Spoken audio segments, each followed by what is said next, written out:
Hey there everyone, hope you're doing well. So I finished Eryri yesterday. I was camping and I did it over 3 days, so that's just around 40 miles a day.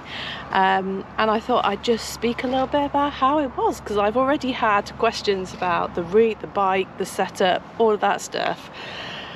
So I absolutely loved it. The main reason for that was the adventure factor. So I absolutely loved the varying terrains, and I also love that on the Rebellion Way, because you're on the road and then you turn off and it's just really nice and really fun, and you feel like you're on a proper adventure going through all those different types of terrain, all the places, the dramatic scenery. Wales is absolutely stunning.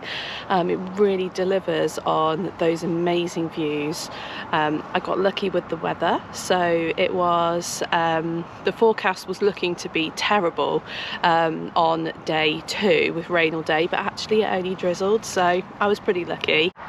So the route, obviously there's a lot of climbing. 125 miles is the full route, and I think there's like just under 13,000 feet of climbing, so about 4,000 feet per day.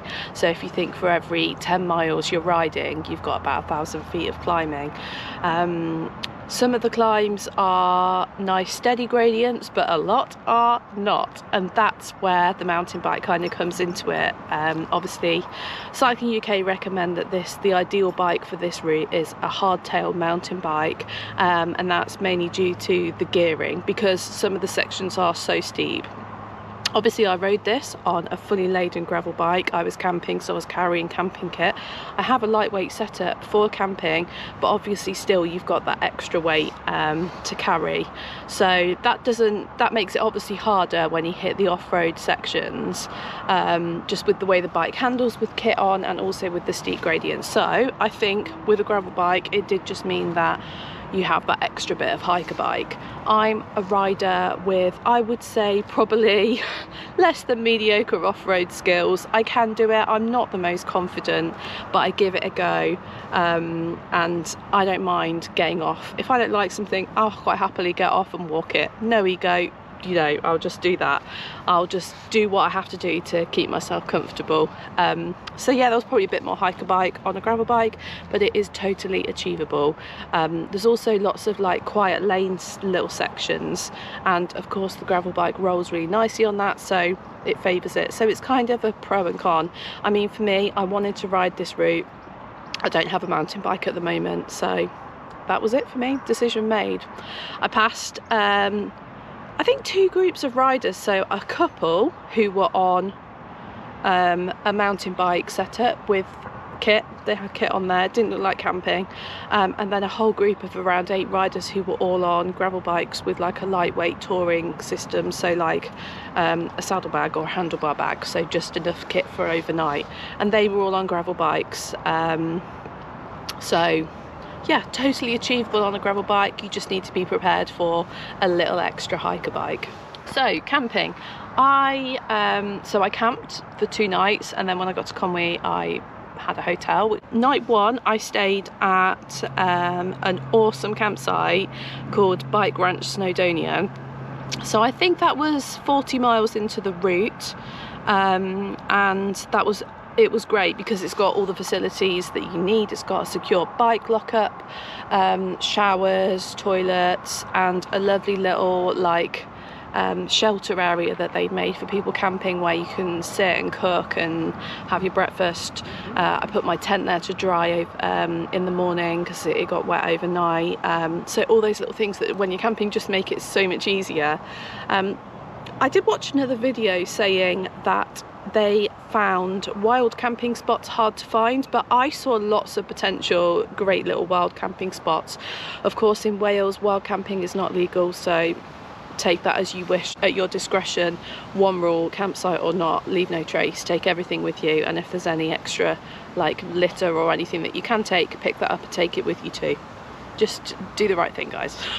My reason for camping actually was because I was struggling to find accommodation. So I would have happily ridden this route with just a saddlebag and booked myself into a hostel or a cheap bed and breakfast somewhere. But I was struggling to find anywhere until I got to Betws-y-Coed, where there was a hostel. But because I had camping kit, I just camped. So yes, I found that on that first section there wasn't so much accommodation, or it was really expensive, and there's no point booking yourself into some luxury place mid-stay, because you don't have the chance to enjoy it fully. It's just a place to stay, you know.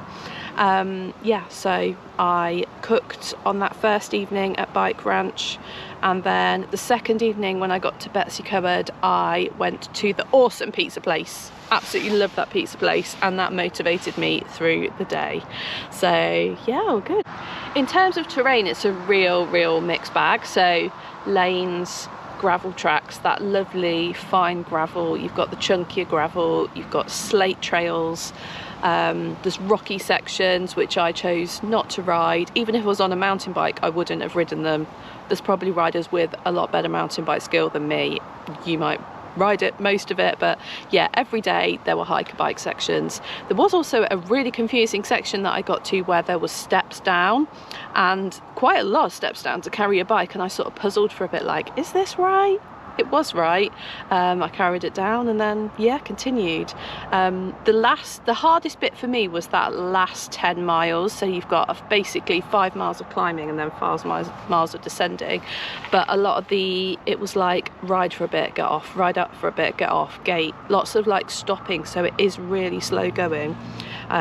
So I think just in terms of time, be prepared that it will take you longer. Of course, it depends on your capabilities. If you're with a group, it's much easier, as you can sort of take turns in opening the gates. Obviously, I'm solo, so I don't have that luxury. Overall, I absolutely loved the adventure. It was just so much fun, and after every challenge there was amazing rewards, whether that's a view, the pizza, the nice campsite, just being in nature, just being away from stuff. And yeah, it's just awesome. I love riding through the woodland. That was really cool.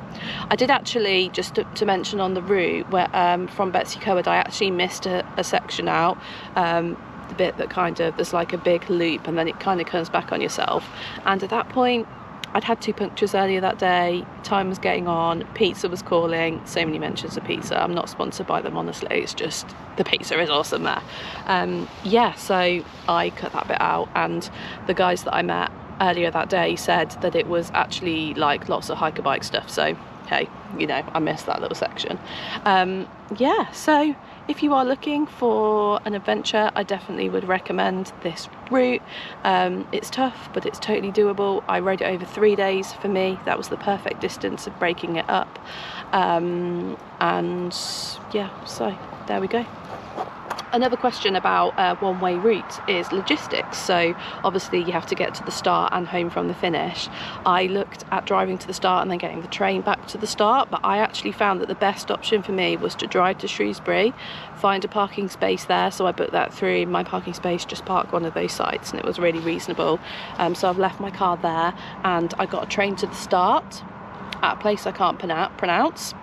And then obviously I've rode to Conwy, and then I will get the train back to Shrewsbury and drive back home to Leicester from there.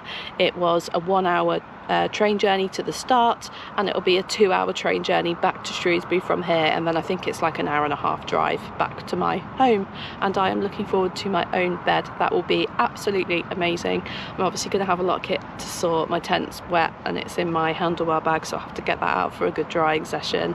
And I guess what's next? I'm actually really I'm going to be looking into more sort of off-roady type routes. I would love to do some of those. In terms of upcoming plans, I'm planning on riding the Wolf Way again with friends, so the same gang that I rode with before. We're looking to go and do that one because we loved the Rebellion Way. It was just so much fun, and a lot of people have been recommending the Wolf Way, so that looks really good. I also am planning on riding the Outer Hebrides this year because that's been on my bucket list for so long. My pal Anna, who is she's been touring for years, just an amazing person. Hi Anna. She's recommended that route to me for a long time, so I am planning on ticking that off at some point.